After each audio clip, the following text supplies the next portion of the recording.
Hi artists! I'm so glad you're joining me today. Today we're going to be making this really fun diffuser paper leaf garland. Ta-da! I had this hanging up upstairs, but I took it off to bring it down here to show you what the finished product is going to look like. I'm so excited for you to join me today. Okay, let's get started. Okay, to get started, let me tell you what supplies you're going to need. You're going to need your diffuser paper leaves. Okay, this paper is really special paper. It's called diffusing paper. It is created so that when it gets wet, the ink diffuses into the paper and it spreads, and it's really fun to watch. You're going to need 3 of your leaves. You're going to need a set of markers. I'm using washable markers today. I'm using the Crayola Silly Scents markers. Here you go, this is the box of them, but you can use any kind of washable marker. And then you're going to need some sort of spray bottle, some way to get our diffuser paper wet, okay? And then if you want to, you'll need a piece of yarn. Here you go. If you want to string your leaf garland up and hang it up in your house so others can enjoy it too. All right? Okay, let's go over the steps we're going to take to do our project. Okay, to do this project, we're going to color in our leaves with our markers first. I always like to kind of color the outline and then the veins of our leaves, and then we will spray down our diffuser leaf, here you go, with some water, and then we have to let it dry completely before we actually put it onto our thread, okay, or our yarn. But this is a really fun project, really easy. Make sure you're working on a surface that you can get wet. So if you're working at a kitchen table or something, like I'm going to use this piece of foil probably to put under my leaf. So you might need a tablecloth or something, but these washable markers are washable. They come right off with a little bit of water. So if you get it on your table or your floor or something, or even your clothes, it'll come off pretty quickly. All right, let's get started. Okay, we are going to, I'm just going to work on one of our leaves. I'm going to show you how to do this, and then, I'm going to turn that over. I'm just going to put it on there so you can see it, and so when I spray it, it doesn't get everywhere. So I'm going to work on one of these leaves and show you how to do it, and then I'm going to let you go and do all 3 of yours, okay? If you watch me do all 3 of these, honestly, you'll probably get pretty bored of me. So I'm going to show you how to do one. Now, what I'm showing you is just a suggestion. If you really feel like you want to do a blue leaf and a pink leaf and all that jazz, go for it, okay? I'm going to show you how I like to do my fall leaf. I like to take my brown marker, whichever one I'm getting.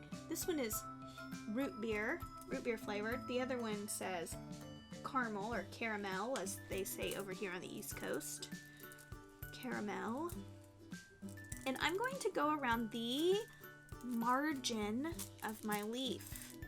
Now, in our Kids Edition magazine, I'll show you, you can actually go over the anatomy of a leaf on this page, on actually the page that we're doing this tutorial on, right here. So we're gonna outline the margin of the leaf, then we're gonna do the midrib and the veins of the leaf. And you guys, this is really great to keep in your bedroom or something, to where if you ever, have an afternoon where your family's just relaxing, maybe your parents are taking a nap, or maybe they're busy with work, because we know some of our parents are busy with work while we're at home these days. You can go get your Kids Edition magazine and you can do some of the projects in there yourself, especially after you learn them on our tutorial video. Okay? I tried to make those to where all of the kids who do these art projects can do those on their own. Okay, then I'm going to color in the stem to the, what is this? The base. The base is where the stem and the leaf meet.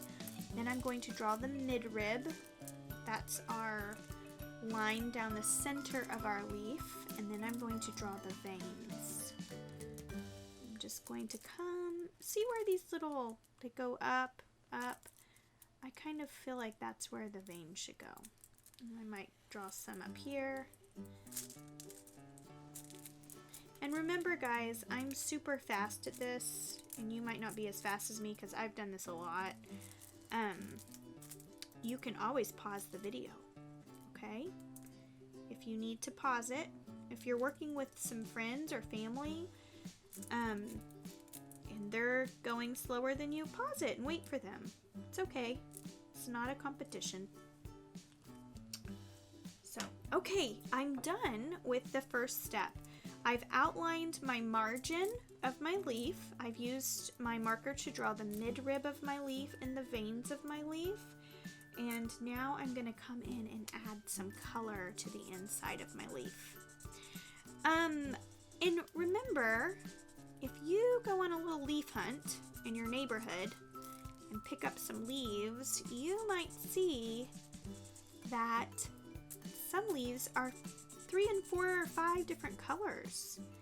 It's really fun to see how the colors come on the leaf in such different ways. You can have one tree with several different leaves looking 100 different ways. You know, it's fun to see how that happens. I'm gonna do that. Now, I've also noticed a lot of these leaves that are falling in my neighborhood still have a little bit of green on them, don't they? So I'm gonna put just a touch of green on my leaf. Some orange, maybe some yellow, which I've used quite a bit.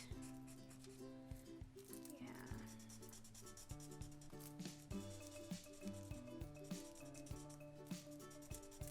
And then I might finish with some orange over here.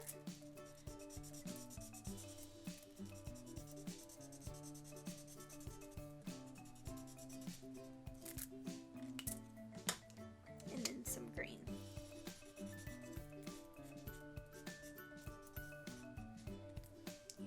That looks so good. Okay, this is going to just transform. Can't wait for you to see it. So, what I'm going to do now that my leaf is done, and you might want to, you can do this a couple ways. You can do this one leaf at a time. If you want to color all of your leaves and then you want to spray them, you can. Whichever you prefer, okay? Whichever works for your family. Maybe you want to do this over the course of several days. I don't know. Who knows? Maybe you want your mom to do one and your dad to do one, or your sister or your brother, or a friend. Whatever you would like, however you'd like to choose these. So, or however you would like to choose to do this is fine with me. Miss Heather is good with that. Okay, now I'm going to take my spritzer and I'm just going to spray my leaf down really good. I think my spritzer, I need to move it. There we go. There she goes. And as my leaf gets wet, that ink is going to start to move. Do you see it already moving right here? Yeah. I need to put some more water up there. Some water over here. Oh yes, this is looking good. Now, I'm just gonna let this set for a minute. And I'm going to watch as the ink starts to move around on my leaf. See right here, I need a little bit of water on the end. There we go. Spray all the tips. Yeah, the ink is just going to start to move. And actually, you're making a print underneath. If you put this on a piece of paper, you can actually make prints with this diffuser paper onto the paper below too. It's kind of cool.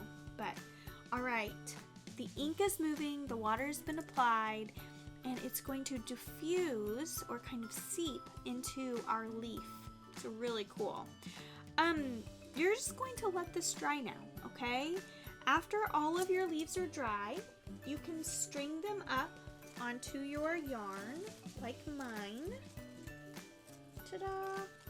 You can kind of spread them out there.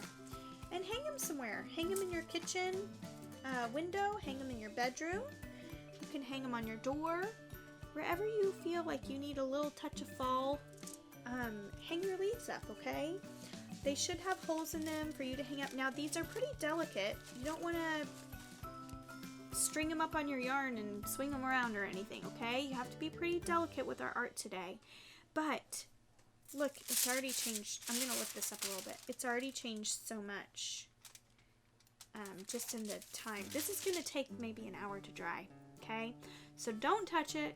Just leave it. Maybe work on your next leaf.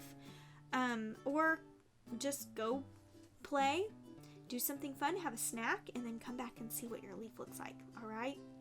Thank you so much for joining me here. I appreciate it. I love spending this time with you. And don't forget to tell your mom or your babysitter, whoever you're doing this with, your grandparent maybe, to share a picture of you with your finished product with me, because I love, love, love to see you with your finished product, okay? Because you worked really hard on this. It's really, sometimes to finish a project takes a lot of effort and a lot of strong will to do that. So good job. So proud of you. All right, we will see you next time.